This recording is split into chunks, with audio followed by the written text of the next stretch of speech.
Biden প্রশাসনের মেয়াদের শেষ পর্যায়ে প্রতিনিধি ভারতে কেন?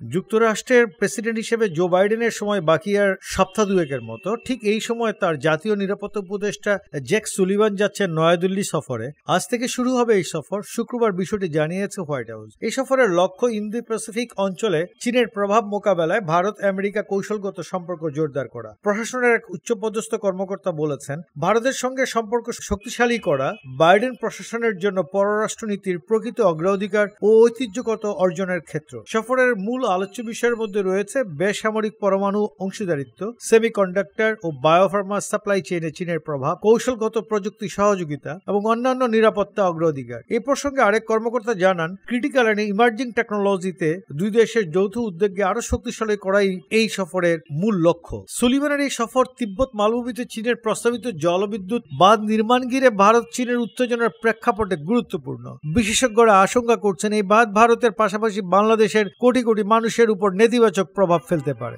ভয়েস অব আমেরিকার প্রশ্নের জবাবে এক কর্মকর্তা জানান, দেশগুলোতে জল সম্পদের ন্যায্য ও ন্যায়সঙ্গত পরিচালনা আমাদের কাছে গুরুত্বপূর্ণ। এছাড়াও এই সফরে বাঁধসহ অন্যান্য আঞ্চলিক উদ্বেগের বিষয়েও আলোচনা হবে বলে আশা করা হচ্ছে। উল্লেখ্য, 2022 সালের মে মাসে বাইডেন এবং Modi AI, quantum computing, semiconductor এবং মহাকাশ খাতে দুই দেশের মধ্যে কৌশলগত প্রযুক্তি অংশীদারিত্ব বাড়ানোর ঘোষণা দিয়েছিলেন। সুলিভানের সফর এই উদ্যোগকেও এগিয়ে নেবে বলে মনে করা হচ্ছে।